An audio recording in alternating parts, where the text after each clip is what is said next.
వివరించడానికి మన దగ్గరికి ఆ ఆటో ఫీల్డ్కి సంబంధించిన ఇద్దరు ముఖ్య వ్యక్తులు వచ్చారు. ఒకరు జావేద్, ఇంకొకరు మస్తాన్.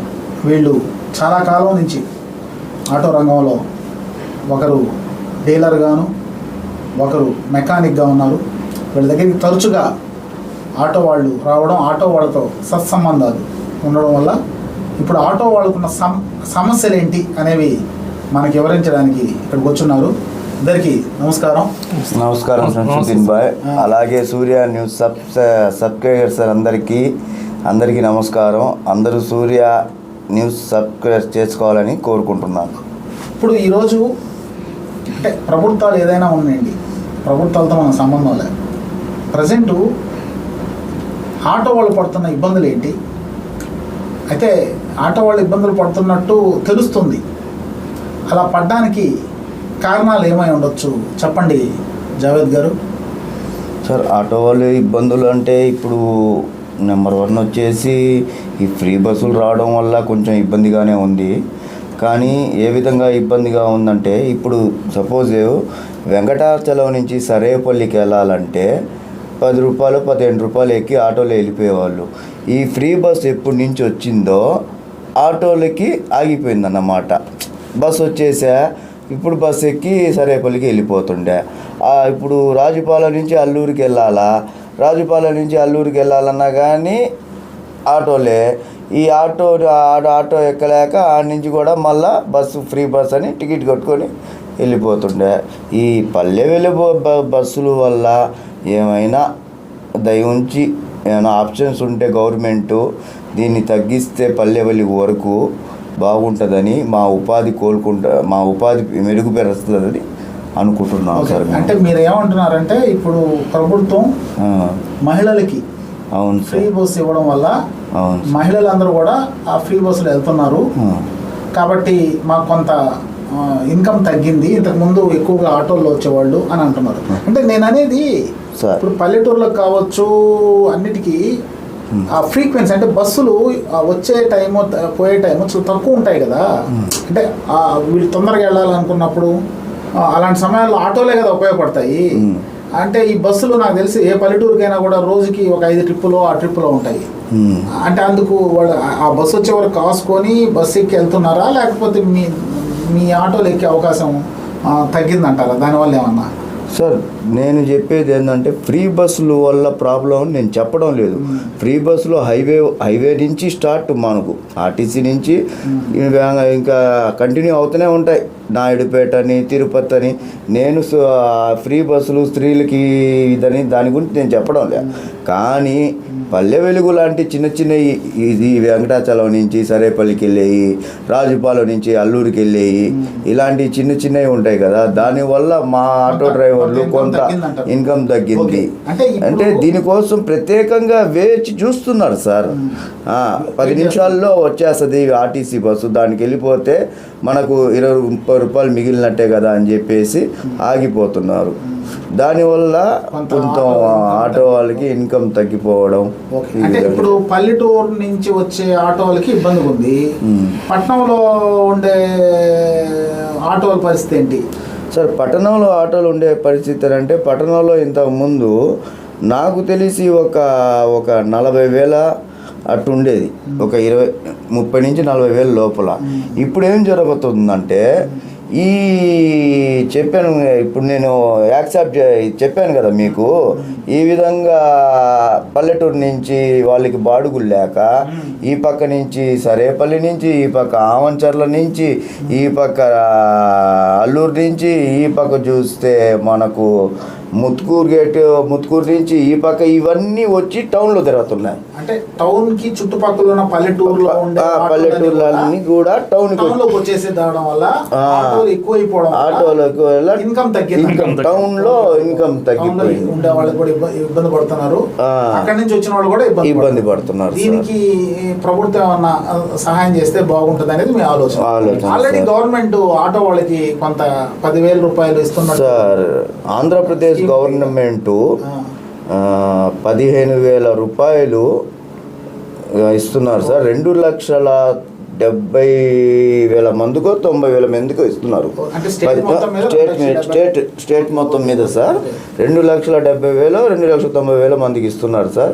కానీ దానికి వచ్చేటప్పటికి మనకు ఫిట్నెస్ సర్టిఫికేట్కి, ఇన్సూరెన్స్కి, పొల్యూషన్కి వీటికే సరిపోతున్నాయి. కానీ బండికి స్టిక్కరింగ్ అంటే సంవత్సరం అయిపోద్ది కదా సార్ బండి, మళ్ళీ దాన్ని రెడీ చేసుకోవాలా మనము, మొత్తం నీట్గా బ్రేక్ సిస్టమ్, బ్రేక్ లైట్స్ మొత్తం ఇప్పుడు ఉండేదాన్ని బట్టి ఇది మొత్తం నీట్గా చేసుకుని వెళ్ళాలా. దానికోసం ఆ డబ్బులు దానికే సరిపోతుంది. సరే చేతి కూడా పడవచ్చు. అవును సార్. అయితే మస్తాన్ భాయ్ గారు, ఇప్పుడు ఈ రోజుకి సుమారుగా ఒక ఆటో అతను ఎంత తోలుతాడు, ఎంత జూల్ కడతాడు, ఎంత అతను ఇంటికి తీసుకెళ్తాడు, ఎంత డీజిల్ ఖర్చు అవుద్ది దాని సుమారుగా? ఇప్పుడు ఇక్కడ ఆటోల పరిస్థితి ఏంటంటే సార్, మినిమం ఉదాహరణకి ఒక 100 ఆటోలు ఉన్నాయనుకోండి సార్. ఈ 100 ఆటోల్లో 50 ఆటోలకు ఫైనాన్స్ ఖచ్చితంగా ఉంది సార్. మిగతా 30 ఆటోలు ఓనర్లు తీసుకొని డ్రైవర్లకు ఇస్తున్నారు సార్. మిగతా 20 ఆటోలే ఓనర్లు తోలుతున్నారు. తోలేది 20 ఆటోలే. ఇప్పుడు సపోజ్ 20 ఆటోలే. ఇప్పుడు సపోజు ఒక 700, 800, 1000 రూపాయలు తోలుతారు సార్. 350 రూపాయలు డ్యూకి ఇవ్వాలి సార్, డ్యూ కట్టాలా.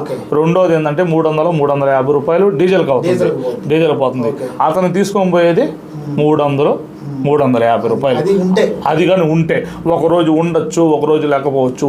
ఇప్పుడు పరిస్థితి ఏంటంటే సార్, ఈ ఓలా అని, ఓబర్ అని ఇవన్నీ వచ్చేసి ఆటోల సమస్యలు కూడా ఎక్కువ అయిపోయినాయి సార్. ఇప్పుడు గవర్నమెంట్ ఇచ్చే ఫ్రీ బస్సు ఒక సమస్య అయితే, ఈ ఓలా, ఓబరు, ర్యాపిడో వీటి వల్ల చాలా నష్టం కదా, చాలా నష్టం. ఇప్పుడు బండి మంది, తోలేది మనం, రేటు ఫిక్స్ చేసేది ఓలా వాడు, ఊబర్ వాడు. సో దానివల్ల కూడా మనం ఇబ్బంది పడుతుంది. దాదాపు ఇప్పుడు నెల్లూరు పట్టణంలో 50-60 వేల ఆటోలు ఉన్నాయి సార్. వీళ్ళ పరిస్థితి కొంచెం ఇబ్బందికరంగానే ఉంది. అంటే పట్టణంలోనే ఇన్ని ఉన్నాయంటే రాష్ట్ర వ్యాప్తం మీద కొన్ని లక్షలు ఉంటాయి. లక్షల మంది కార్మికులు ఈ ఆటోల మీద ఈరోజు జీవిస్తున్నారు. వీళ్ళకి ప్రభుత్వం అయితే దాదాపు 15,000 వరకు సంవత్సరానికి ఇస్తుంది. ఇది కాకుండా ప్రభుత్వం నుంచి మీరు ఇంకేమైనా ఎక్స్పెక్ట్ చేస్తున్నారు? మేము ప్రభుత్వం నుంచి ఏమి ఎక్స్పెక్ట్ చేస్తున్నామంటే సార్, ఇప్పుడు మా ఫ్రెండ్ ఉన్నాడు సార్ పరుగురి వెంకటేశ్వరు అని, కనీసం 15 సంవత్సరాల నుంచి డ్యూ కట్టేస్తున్నాడు సార్. డ్యూ ఆటో 350 రూపాయలు డ్యూ ఆటో 15 సంవత్సరాల నుంచి డ్యూ ఆటోనే వేస్తున్నాడు. ఇంట్లో జరుపుకోను, ఆ డ్యూ కట్టను, పిల్లకాయలకి సరిపోతాం సార్. అలా అతనికి బ్యాడ్జి కూడా ఉంది సార్. అలాంటి వ్యక్తుల్ని ప్రభుత్వం గుర్తించి సబ్సిడీ కింద ఆటోలు కానీ ఇవ్వగలిగితే సార్, అలాంటి ఆటోలు ప్రశాంతంగా జీవిస్తారు సార్. చాలా సంతోషంగా ఉంటుంది. ప్రభుత్వం కూడా మంచి పేరు వస్తుంది. రెండోది ఏంటంటే సార్, ఆటో వాళ్ళకి బీమా సౌకర్యం కల్పిస్తే ఏమైనా ప్రమాదాలు జరిగినా, వాళ్ళ ఫ్యామిలీ అందరికి బీమా కానీ చేయగలిగితే ప్రభుత్వం బాగుంటది సార్. అంటే ఇప్పుడు ఆటో వాళ్ళు దాదాపు లక్షల మంది ఈ వృత్తిలో ఉన్నారు కాబట్టి వాళ్ళ యొక్క ఆదాయాలు కూడా కొంత తగ్గాయి కాబట్టి, వాళ్ళ ఆరోగ్య పరిస్థితి దృష్ట్యా, లేకపోతే రోడ్డు మీద పరిస్థితి బాగాలేదు కాబట్టి యాక్సిడెంట్ జరిగే అవకాశం ఉంది. అలాంటప్పుడు కుటుంబం వీధిన పడే అవకాశం, వాళ్ళని ఆదుకోవడానికి ప్రభుత్వం ఏదైనా ఇన్సూరెన్స్, యాక్సిడెంట్ ఇన్సూరెన్స్ కావచ్చు, సేమ్ టైం హెల్త్ ఇన్సూరెన్స్ కూడా ఏమైనా ఇస్తే వాళ్ళ కుటుంబాన్ని కొంత ఆదుకున్నట్టు ఉంటుంది. ఇలాంటి పరిస్థితుల్లో అందరూ కూడా చాలా హర్షిస్తారని మీ అభిప్రాయం? అంటే ఇప్పుడు దాదాపు ఇంకొక విషయం కూడా చెప్పారు మీరు, ఒక మీ ఫ్రెండే 15 ఏళ్ల నుంచి ఆటో అంటే ఫైనాన్స్ కట్టుకుంటూ, ఆటో తోలుకుంటూ, కుటుంబాన్ని నడుపుకుంటూ, పిల్లలకి పోషణ కానివ్వండి, విద్య చెప్పించడం కానీ ఇవన్నీ చేస్తూ ఉన్న పరిస్థితుల్లో అతనికి ఈ ఫైనాన్స్ కట్టే బాధ లేకపోతే, అతని సొంత ఆటో ఉన్నప్పుడు ఈ బాధలు ఉండవు. కాబట్టి ప్రభుత్వం వైపు నుంచి ఒక సబ్సిడీతో వీళ్ళకి ఆటో కానీ ఇప్పిస్తే ఫైనాన్షియర్స్ నుంచి బాధలు ఉండవు అనేది మీ ఒపీనియన్. ఫైనాన్షియర్స్ నుంచి ఎలాంటి బాధలు ఉన్నాయి? ఇప్పుడు ఫైనాన్స్ వాళ్ళ పరిస్థితి ఏంటంటే సార్, ఫైనాన్స్ వాళ్ళు 2 రూపాయలు 3 రూపాయలు ఇంట్రెస్ట్ తీసుకుంటున్నారు సార్. దాని తర్వాత 2 రోజులు 3 రోజులు లేట్ చేస్తే దానికి ఓడి అని పెనాల్టీలు వేస్తున్నారు సార్. మనకు బ్యాంక్ తరఫున బండి కానీ గవర్నమెంట్ తరఫున ఇస్తే వడ్డీ తగ్గద్ది సార్. ఇక్కడ డ్యూ ఈఎంఐ 10,000 12,000 అట్లా వసూలు చేస్తున్నారు సార్. అక్కడ ఏంటంటే 5,000 6,000 ఈఎంఐతో బయటపడతారు సార్. రెండోది ఏంటంటే ఈ ఫైనాన్స్ వాళ్ళు కొంతమంది ఒక ఈఎంఐకి బండి తీసుకొని వచ్చేస్తున్నారు సార్. బండి తీసుకొని వచ్చేసి ఓనర్కి కనీసం చెప్పా పెట్టకుండా అమ్మేస్తున్నారు కొంతమంది ఫైనాన్స్ వాళ్ళు. అంటే అందరూ కాదు, ఇలాంటివి కూడా చాలా ఉన్నాయి సార్. ఇవన్నీ ఏంటంటే ఆటో వాళ్ళది అయితే చాలా పరిస్థితి దారుణంగా ఉంది సార్. ఎందుకంటే సార్ నేను పనిచేసేటప్పుడు గేరు వైరు క్లచ్ వైరు 20 రూపాయలు ఉంది సార్. ఇప్పుడు 40 రూపాయలు 50 రూపాయలు అయింది సార్. ఒక ఇంజిన్ నేను చేయాలంటే 15,000 చేసామండి సార్. ఇప్పుడు 25,000 అయింది, ఇంజిన్ కావట్లేదు సార్. ప్రతి వస్తువు అంటే గవర్నమెంట్ పెంచిందని కాదు సార్, మామూలుగానే రేట్లు GST అని అదని ఇదని ఫస్ట్ నుంచి పెరగతానే ఉన్నాయి. ఇంకా ప్రతిది కూడా డీజిల్ సార్ 100 రూపాయలు సార్. మామూలుగా ఇంతకుముందు పట్టించుకుంటే ఆత్మకూరు బస్ స్టాండ్కి పోయి అయ్యప్పగుడికి వచ్చి మళ్ళీ ఆత్మకూరు బస్ స్టాండ్కి పోయేది సార్. ఇప్పుడు 100 రూపాయలు పట్టిస్తే ఏం ఆదాయం లేదు సార్. ఇప్పుడు ఈఎంఐలు కట్టుకొని సరిపోతాం సార్. వాళ్ళు ఇంట్లో జరుపుకొని పిల్లకాయల్ని స్కూల్ ఫీజులు కట్టుకుంటూ ఆటోలు చాలా పరిస్థితి చాలా దారుణంగా ఉంది సార్. సో ఇలాంటప్పుడు ప్రభుత్వం ఆదుకోవాల్సిన అవసరం కూడా ఉంది. ఆటో కార్మిక వ్యవస్థ రాష్ట్రంలోనే చాలా పెద్ద వ్యవస్థగా ఉంది. లక్షల మంది దీని మీద ఆధారపడుతున్నారు. ఇలాంటి వాళ్ళు కానీ ఆదుకుంటే చాలా సంతోషంగా ఉంటుంది. ఇంకో చిన్న పాయింట్ సార్, ఆటో వాళ్ళు అంటేనే ఒక చిన్న చూపు చూసేవాళ్ళు కూడా చాలామంది ఉంటారు సార్. అదే ఆటో అతను వెనకల కూర్చున్న ప్యాసింజర్లకు కూడా గవర్నమెంట్ గురించి ఫలానా గవర్నమెంట్ అమ్మా మాకు ఈ విధంగా హెల్ప్ చేస్తుంది, ఫలానా నియోజకవర్గంలో ఫలానా ఎమ్మెల్యే గారు ఈ విధంగా హెల్ప్ చేస్తున్నారు, ఫలానా ఎంపీ గారు ఈ విధంగా, అంటే ఏ నియోజకవర్గాల్లో వాళ్ళు హెల్ప్ పొందిన వాళ్ళు సార్. సబ్సిడీ కింద దయ ఉంచి గవర్నమెంట్ మా గురించి ఆలోచించి సబ్సిడీ కింద ఆటోలు ఇప్పించి వాళ్ళకి బీమా పథకం ఒకటి ఆటో వాళ్ళకి వాళ్ళ ఫ్యామిలీలకి తరపున చేస్తే చాలా రుణపడి ఉంటారని మేమైతే అనుకుంటున్నాం సార్. వస్తాను బాయ్, ఇప్పుడు ఈ ఫైన్లు కూడా గతంలో కంటే ఇప్పుడు కొంచెం ఎక్కువగానే ఉన్నట్టున్నాయి కదా, దాని గురించి నేను చెప్తాను సార్. ఫైన్ల గురించి సార్, ఫైన్లు కాడికి వచ్చేటప్పటికి ఆటోకి పర్మిట్ లేకపోతే 10,000 సార్. 10,000 ఏమి సార్ అది? సార్ ఒకసారి పర్మిట్ లేదు, వాడు చూసుకోడు సార్. ఒకడికి చదువు వచ్చు, చదువు రాదు సార్, చూసుకోలేడు. ఒకవేళ ఫైనాన్స్ వాడి దగ్గరే ఉంటాయి కాగితాలు, వాడే చెప్పడు. మీరు 10,000 వేసారు టక్కని, ఫైనాన్స్ వాడికి అడిగిపోతే వాడు 10,000 దానికి కట్టిన దానికి చలానా, దానికి కట్టిన దానికి వడ్డీ గిడ్డీ మొత్తం వేస్తున్నాడు సార్. మొత్తం కలిసి 12,000-13,000 అవుతుంది. నేను చెప్పేది ఏంటంటే, అంటే మేము తప్పుగా అనడం లేదు ఆర్టీఓ గారికి కూడా దీని గురించి నేను అనుకుంటే సార్, ఒకసారి మీరు ఆలోచించండి, ఒకసారి ఛాన్స్ ఇవ్వండి, ఏ ఫైన్ అయ్యండి, ఏ యుద్ధం నేను చెప్పడం లే. ఒక 2,000 10,000 అనేది 2,000 వేసి నువ్వు కంపల్సరీగా పర్మిట్ అయిపోయింది, పర్మిట్ కట్టుకోకపోతే నెక్స్ట్ దొరికితే అట్టే 10,000 వేస్తానని చెప్పండి సార్. ఇలాంటివి బాగుంటాయి. కానీ మీరు పర్మిట్కి 10,000, లైసెన్స్ లేకపోతే 4,000 3,000, డ్రింక్ అండ్ డ్రైవ్కి కంపల్సరీ మీరు రాయండి సార్. మేము దాన్ని కాదనడం లేదు. డ్రింక్ అండ్ డ్రైవ్కి కంపల్సరీ ఫైన్ రాయండి, దాన్ని మేము కాదనడం లేదు. పొల్యూషన్కి 1,000 రూపాయలు, ఈ ఫైన్లు కొంచెం తగ్గించండి. అందులో కూడా ఇంకో చిన్న రిక్వెస్టు, ఇప్పుడు మేము బండ్లు డ్యూలకు తీసుకున్న వాళ్ళకి, కొత్త బండ్లు తీసుకున్న వాళ్ళకి ఇప్పుడు ఏదో బస్ స్టాండ్ల దగ్గర ఆడాడ పెట్టుకుంటాం, టక్కని పోలీసు వాళ్ళు వచ్చి లాఠీతో బండ్ల మీద కొడుతున్నారు సార్. మేము మీ గురించి అయితే మేము తప్పుగా అయితే చెప్పడం లే, కానీ మా ఓనర్లు అంటే ఆటో వాళ్ళ ఓనర్లు వాళ్ళ వచ్చే డబ్బుల్లో నుంచి లాక్కుంటున్నారు. బండికి సొట్టపడింది, ఆ బండికి పెయింట్ పోయింది చేపియాలా, ఇదిగో ఈ 200 అయింది 300 అయింది అని చెప్పి అతని దగ్గర నుంచి దయ ఉంచి ఏమైనా ఉంటే ట్రాఫిక్ రూల్స్ ప్రకారం పాటించాలా. మనకు కూడా తెలుసు, కానీ మా ఆకలి బాధ సార్. అది ఏదో 4 రూపాయలు అది వస్తున్నాడు మనిషి, ఎక్కితే ఒక 20 రూపాయలు వస్తాయి కదా అని చెప్పి దాని గురించి ఆలోచించి మేము ఈ విధంగా చేయడం తప్ప మిమ్మల్ని ఇబ్బంది పెట్టే ట్రాఫిక్కి ఇది చేసే అంత టోలో మేము కాదు. కొంచెం మా బాధ కూడా అర్థం చేసుకుంటారని మేము విజ్ఞప్తి చేస్తున్నాం సార్. ఓకే, అయితే ఈ ఆటో వాళ్ళ గురించి ఇన్ని సమస్యలు ఉంటాయనేది మొట్టమొదటిసారిగా నెల్లూరు రూరల్ ఎమ్మెల్యే కోటంరెడ్డి శ్రీధర్ రెడ్డి అసెంబ్లీలో ప్రస్తావించారు. ఫైన్లు బస్సులకు వేసే ఫైన్ల కంటే ఆటో వాళ్ళకి ఎక్కువ ఫైన్లు వేస్తున్నారు, ఇది మీరు కన్సిడర్ చేయాలని చెప్పేసి అప్పుడు అందరిలో కూడా ఒక భావన కలిగింది, ఏది ఆటో వాళ్ళకి ఇన్ని సమస్యలు ఉన్నాయని. మీరేమంటారు దీని మీద? సార్ ఒక విషయం సార్, గౌరవనీయులైన ఎమ్మెల్యే గారు 175 మంది ఎమ్మెల్యేలు ఉన్నా కానీ అసెంబ్లీలో ఆటో వాళ్ళ గురించి ఏ ఎమ్మెల్యే గారు కూడా ప్రస్తావించకుండా ఉంటే ఆటో వాళ్ళ బాధలు తెలుసుకొని మా గురించి ప్రస్తావించినందుకు ఆయనకి చాలా ధన్యవాదాలు, అట్టాగే చాలా ఆయనకి రుణపడి ఉంటాం. ఇంకోటి సారు ఎమ్మెల్యే గారు చెప్పినట్టు అది ప్రైవేటీ పరంగా రెడ్ బుక్ ఏదో చెప్పారు కదా బస్సుల గురించి, అదే పరంగా ఇక్కడికి వచ్చేటప్పటికి ఓలా, ర్యాపిడో, ఊబరు వాళ్ళు ఏంది సార్ మమ్మల్ని సాచింది. కావాలంటే గవర్నమెంటే ఏదైనా డిసిషన్ తీసుకొని ఏదైనా ఇంత ఇప్పుడు వాళ్ళు చెప్పిన రేటుకి మేము వెళ్ళాల్సి వస్తుంది సార్.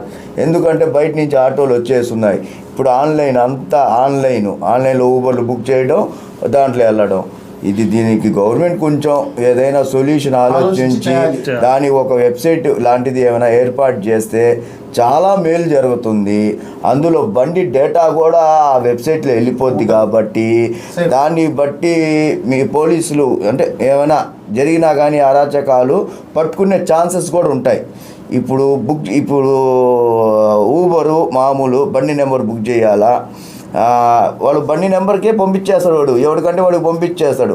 అదే గవర్నమెంటే ఒక యాప్ తెచ్చింది అనుకోండి, ఫలానా జావీదు ఫలానా జ్యోతినగర్లో ఉంటాడు, బండి నెంబర్ ఇది అని టైప్ చేసుకొని మెసేజ్లు ఉంటాయన్నమాట.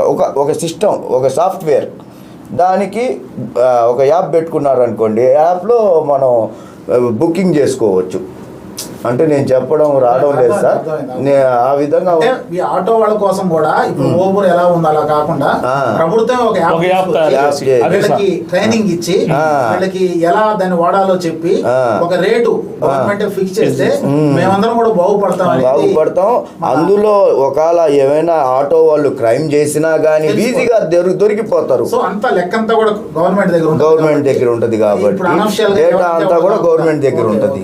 బాగుంది, మంచి పాయింట్. ఇంకోటి ఏంటంటే సార్, మన కోటమిరెడ్డి సీతారెడ్డి ఎమ్మెల్యే గారు ఆయనకి కష్టాలు బాధలు అన్నీ తెలుసు కాబట్టి, ఆయన అన్నీ చూశారు కాబట్టి, ఆయన నిరుపేద పేద ఎమ్మెల్యే గారు కాబట్టి ఆయన 175 ఎమ్మెల్యేల ముందర అసెంబ్లీలో ఆటో వాళ్ళ గురించి 10,000 ఫైన్ వేస్తారని చెప్పి ఆయన చెప్పాడు. కాబట్టి మేము ఆటో వాళ్ళ తరపున ఆయనకి ప్రత్యేకంగా కృతజ్ఞతలు తెలపాలని అనుకుంటున్నాం సార్.